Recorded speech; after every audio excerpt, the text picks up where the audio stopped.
We see a single man walking stick in hand, left leg perched on the rocky edge. Below, a vast terrain covered by a sea of mist, mountains and hills rising above, only to descend to where it had begun. Often interpreted as humanity's conquering of nature, let us consider the view itself. What do we see? What does he see? Not a conquered scene, but one that guards the unseen. He has only a surface view that belies the depths that are invisible to his eyes. Thus, we see a man prior to the conquering attitude, presented with a choice: reduce nature to the visible percepts, or embrace its invisible depths. It is a choice of our fundamental orientation toward nature, a decision that affects all other decisions to follow. Is nature reducible to what we understand, or is it more than we can comprehend? And more than merely an attitude toward the external, it's a choice that applies to the internal. For we are nature, and to dominate the exterior is mirrored by dominating the interior, and a parallel degradation follows. It is a matter of decision. Every moment presents us with one, and sometimes those most vital decisions that decide all other decisions are those that entail beginnings, our inaugural orientation toward it, toward nature, toward others, toward ourselves. Perhaps it is rational to embrace the irrational, but because we are irrational, we reduce the world and ourselves to the rational. We substitute the mysterious for the meaningful. In doing so, limit the world to our minds. To quote the author G.K. Chesterton, "Poetry is sane because it flows easily in an infinite sea. Reason seeks to cross the infinite sea and so make it finite. The result is mental exhaustion. To accept everything is an exercise. To understand everything, a strain. Poets only ask to get their heads into the heavens. It is the logicians who seek to get the heavens into their heads." That's some serious stuff. Hello students and lifelong learners. Sorry to inform you, but you're not as rational as you'd like to think. Of course, me telling you this will be dismissed since it contradicts with your beliefs about yourself. You'll call to mind times when you're clearly rational, though of course, the very reasons why you're not that rational are the same reasons you would resist being told that. I'm not sure how much further we can get here, so I guess this is the end of the video. Please subscribe.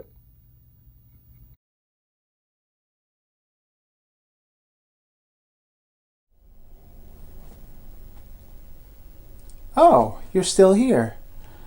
Well, those of you who remain must at least be curious why you're not that rational. Congratulations, you've just taken the first step to becoming more rational by being open to learn how rational we're not. You're confused? Let's talk about it. The mind may be conceptualized as having two kinds of thought, what we'll call type 1 thinking and type 2 thinking. Type 1 thinking is the fast thinking part of our minds. It relies on intuition and tends to employ little mental effort in arriving at decisions. Type 2 thinking, on the other hand, is slower, more methodical, but requires greater mental effort, whereas type 1 is willing to sacrifice accuracy for speed. Type 2 aims at accuracy over speed. We all have both kinds of thinking, but type 1 tends to be more dominant, especially so and during times of stress. Type 2 thinking needs to be cultivated by education, and even then, we need to constantly remind ourselves to use it. Type 1 thinking, because it acts fast and intuitively, is a major reason for cognitive biases in the mind. Heuristics are an example of this.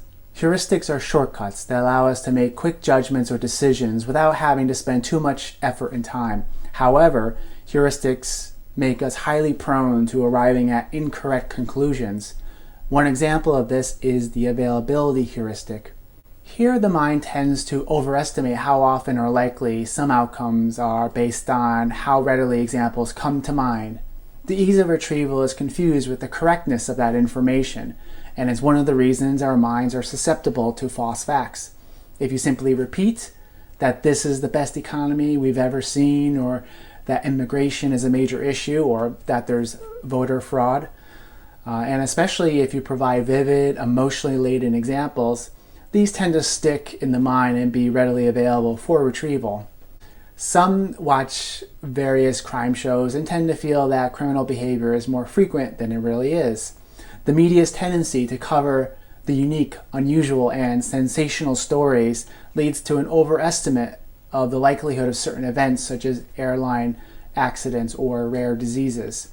On the other hand, if examples don't come to mind readily, we might think that these situations are unlikely or rare. In the representative heuristic, we take a small sample of data and wrongly generalize it to a much larger situation. Cognitively speaking, it can be conceptualized as mistaking exemplars as prototypical for a given category. We do this when we rely on personal experience to decide what is true and false. Employers may decide to hire someone based on an interview, assuming that a small sample of information, the interview, is representative of a broader pattern, job performance. This is used by politicians whenever they say something like, "I know a person who." Case studies, personal examples, and anecdotes, while interesting and suggestive, don't amount to truth that's generalizable. Here, the representative heuristic is compounded by the tendency to see illusory correlations, which are when two unrelated variables happening at the same time are thought to influence each other. This happens with vaccines. Say, for example, when a kid has been diagnosed with autism not too long after receiving their immunization shots, and the parent might come to connect the two, when in fact there is no relationship. Another problematic use of the representative heuristic happens when you have a friend of a different racial background, and this leads you to erroneously think that you have some special insight into members of that group as a whole. We all have to be vigilant against the kind of thinking that comes with heuristics. It's very prevalent in society, and it undermines medicine, politics, and many other areas. A variation of the representative heuristic is the gambler's fallacy.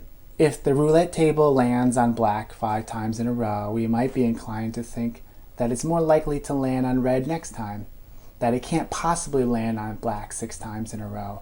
In other words, we feel that a particular outcome is more or less likely to happen because of what came before and our beliefs about what is a typical outcome in such a situation. However, the outcome of several rounds of roulette or the throw of the die has no bearing on what the next round or throw will be. Another and related thinking error associated with these heuristics is base rate neglect. This is where we fail to take into account the general probability of something. This happens when we hear some new chemical in a food or other product increases cancer by 20%. This sounds scary until you realize that it's not an increase of 20% across the entire population, but of a much smaller subset. To explain this better, let's go through an example of the base rate fallacy when it comes to false positive paradoxes. Let's say that disease X occurs in 1 out of 1,000 people. We have a very effective test to detect this disease with only a 1% false positive rate. So let's do the math here. This means that in 1,000 people tested, you'll have approximately 1 individual test positive who truly has the condition. But we'll also have 10 individuals, or 1% of 1,000, who test positive but don't have the condition. In other words, a positive test is more likely to be a false positive than a true positive. Base rate neglect happens often in clinical psychology as well. Let's say you have someone whose primary presenting symptom is concentration difficulties. You may think, oh, this must be ADHD. But let's wait 1 minute here. Concentration problems are also found in depression and anxiety. Depression and anxiety are also more common than ADHD. If even a small percentage of people with depression and anxiety present with attention problems as the primary symptom, it very well may be more likely that when someone comes into your office complaining of problems with attention and concentration, just purely out of base rates, you're more likely to be dealing with anxiety and depression than ADHD. Of course, you need to do a full assessment to know for sure, but the point here is not to jump to conclusions just because a person is presenting with a symptom that's more prototypical of one condition than another. Another common thinking error is called confirmation bias. This is where one is highly resistant to consider information that's contradictory to one's beliefs. The mind is generally inclined to seek confirming rather than disconfirming evidence. It also tends to be more alert and responsive to evidence that supports pre-existing notions and beliefs than to evidence that challenges them. Nowadays, we see this greatly magnified through social media bubbles, where we're exposed only to information that we have liked and approved of while being able to escape from opposing views. This contributes to the spread of fake news. And even when we're confronted with unavoidable evidence that our beliefs are wrong, we will often not change our minds. This is called belief persistence. It's one of the reasons why fact-checking misinformation is not often very effective in stopping the misinformation from having its intended effect. In one experiment, participants had to distinguish between real and fake suicide notes. The feedback to participants was random. Some were told they had done well, while others were told they had done poorly. Even after being debriefed about the nature of the study, participants were still influenced by the feedback. They still thought that they were better or worse than average at this task, depending on what they had been told previously. Finally, I'll mention framing effects. This is where decisions are determined by the way information is presented. We see this, for example, when 62% disagree with allowing public condemnation of democracy, but only 46% agree it was right to forbid public condemnation of democracy. Economic policies receive greater support when the employment rate is highlighted rather than the unemployment rate. In one study, participants were presented with a hypothetical description of two parents in a child custody case. One parent was described with neither notably positive or negative traits, while the other was presented as having some salient positive and negative traits. When asked who would they award custody to, most chose the parent with positive and negative traits. But if asked who they would take custody away from, they were also more likely to indicate the parent with positive and negative traits.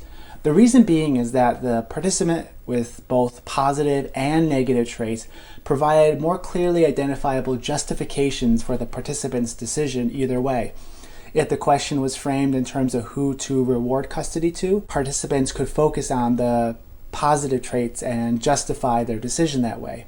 But if framed in terms of who to take custody away from, participants focus on the negative traits to justify their decision. Framing effects work by biasing attention to focus on some information while ignoring other information. In conclusion, these are all examples of why we have a difficult time thinking rationally. Our type 1 thinking is inclined to take the path of least resistance, and while this is useful for low-stakes situations, it can become very problematic when it comes to major decisions. Is there anything we can do about this? Yes, there is in fact.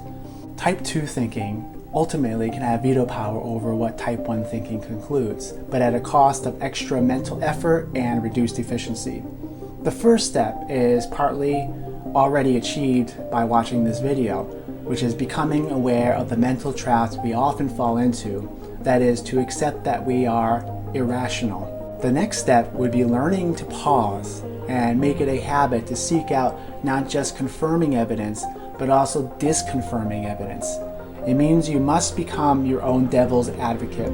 By accepting your mind is irrational, you will learn to think better and paradoxically have the opportunity to become more rational. Thank you for watching. Feel free to subscribe, and I'll see you next time.